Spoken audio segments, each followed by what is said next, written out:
लागत नाही, झेंडा तिथं लागलाच पाहिजे, संबंधित अधिकाऱ्यावर कारवाई झालीच पाहिजे, संबंधित अधिकाऱ्यावर कारवाई झालीच पाहिजे, झेंडा तिथं लागलाच पाहिजे। डॉक्टर बाबासाहेब आंबेडकरांचा, डॉक्टर बाबासाहेब आंबेडकरांचा, डॉक्टर बाबासाहेब आंबेडकरांचा।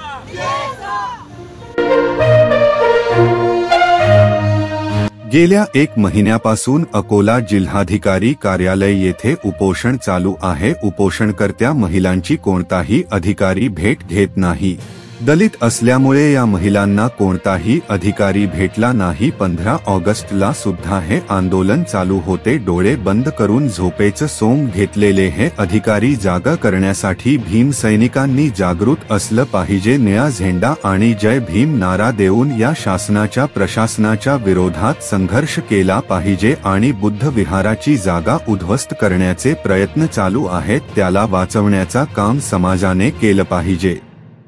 एकजुटीने निळ्या झेंड्याखाली एक होऊन हे बुद्ध विहार ठिकाणी असलेला धम्मध्वज वाचवला पाहिजे, हेच समाजाला आम्ही आवाहन करतो। सम्राट अशोक सेनेकडून उपोषणकर्त्या महिलांचे लेखी निवेदन दिले आहे। तसेच आता निवेदनकर्ते हे सदर जागेवरील अतिक्रमण हटविण्यासाठी व धम्मध्वज उभा करून मिळण्यासाठी जिल्हाधिकारी साहेब अकोला यांच्या कार्यालयासमक्ष 3/07/2024 रोजी पासून संवैधानिकरित्या आमरण उपोषण करीत आहेत। सदर उपोषणाच्या दरम्यान उपोषणकर्त्याला काही झालं तर याला जिम्मेदार हे प्रशासन राहील, याची दखल घ्यावी। या बाईच्या जीवाला कसलाही जरी धोका झाला तर याचा उद्रेक अकोल्यात झाल्याशिवाय राहणार नाही, हा इशारा देतो आणि तात्काळ त्या ठिकाणी धम्मध्वज सन्मानाने बसवला पाहिजे अशी मागणी केली। सम्राट अशोक सेना महाराष्ट्र राज्य आकाश दादा शिरसाट भीमसैनिक सामाजिक कार्यकर्ते व राजकीय कार्यकर्ते पदाधिकारी उपस्थित होते। धम्माचा संपूर्ण विश्वात प्रचार करणारे चक्रवर्ती सम्राट अशोक, भारतीय राज्यघटनेचे शिल्पकार विश्वरत्न डॉक्टर बाबासाहेब आंबेडकर यांना अभिवादन करतो। आणि आज माननीय जिल्हाधिकारी कार्यालय येथे गेल्या 1 महिन्यापासून आमची आई या ठिकाणी आंदोलन करत आहे, उपोषण करत आहे। या प्रशासनाला ही मागणी करतो की गेल्या 1 महिन्यापासून या ठिकाणी आंदोलन चालू आहे। हे गेंड्याच्या कातडीचे व्यवस्था आंधळ्यासारखी सोंग घेऊन या ठिकाणी झोपलेली आहे। या प्रशासनाला जागा काढण्यासाठी आज आम्ही सर्व भीमसैनिक या ठिकाणी आलो।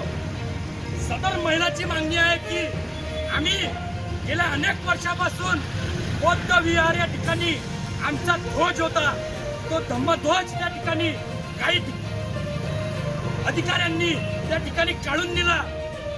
धम्मध्वज हा त्याच ठिकाणी असला पाहिजे।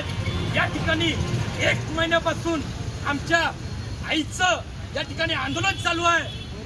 या महाराष्ट्राचा मुख्यमंत्री एकीकडे घोषणा करते की प्रत्येक बहिणीला आम्ही पैसे देऊ, लाडकी बहीण योजना काढू, आणि या लाडक्या बहिणीचं 1 महिन्यापासून या ठिकाणी उपोषण चालू आहे, पण त्या बहिणीला न्याय देण्यासाठी कोणता अधिकारी नाही।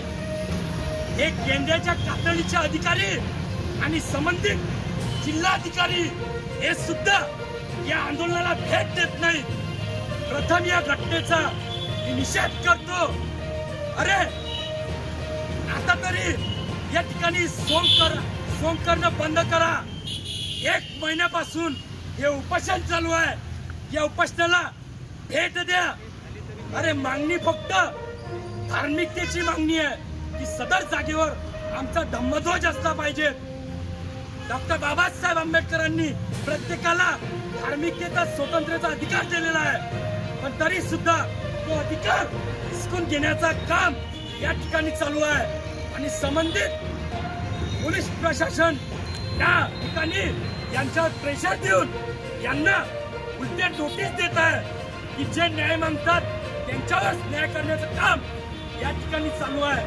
आणि मागणी करतो की ज्या ज्या अधिकाऱ्यांनी या ठिकाणी त्यांच्यावर प्रेशर आणण्याचं काम केलं, त्यांच्यावर कडक काही कारवाई करण्यात यावं आणि त्या ठिकाणी धम्मध्वज हा पुन्हा सन्मानाने लावण्यात यावं.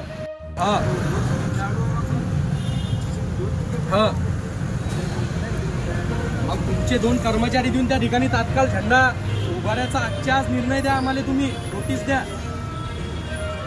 आम्ही उभारतो, आमच्या ताकदीने आम्ही उभारतो, तुम्ही परमिशन द्या.